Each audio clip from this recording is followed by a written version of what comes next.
જીએસટીના મોરચે સારા સમાચાર। માર્ચમાં જીએસટી કલેક્શન 9.9% વધીને ₹1.96 લાખ કરોડ પર નોંધાયું।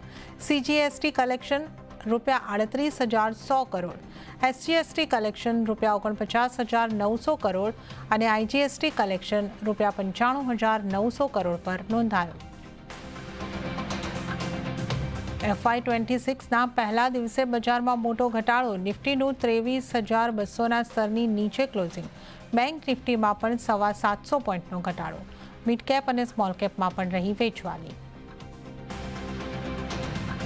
માર્ચ ઓટો વેચાણના આંકડા આજે। આઈશર મોટર રોયલ એનફિલ્ડ મોટરસાયકલનું કુલ વેચાણ 34% વધ્યું, તો એસ્કોર્ટ્સ કુબોટાના કુલ વેચાણમાં 15%નો વધારો। બીજી તરફ એમએનએમનું કુલ વેચાણ 23% વધ્યું। આઈશર મોટર્સનું કુલ વેચાણ 6% વધ્યું।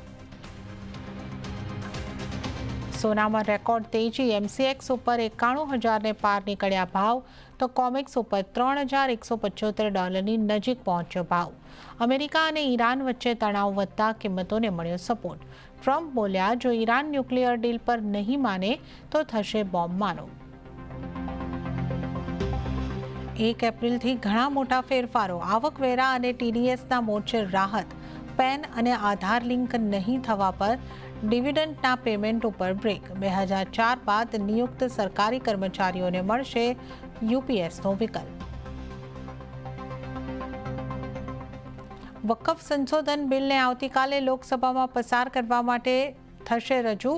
ચર્ચા માટે 8 કલાકનો સમય નક્કી। રાજ્યસભામાં તેને એક જ સત્રમાં પસાર કરવાની તૈયારી।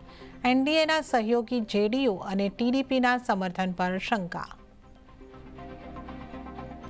અને રાજ્યમાં હીટવેવ સાથે માવઠાની આગાહી। સૌરાષ્ટ્ર અને મધ્ય અને દક્ષિણ ગુજરાતમાં પડી શકે છે માવઠું।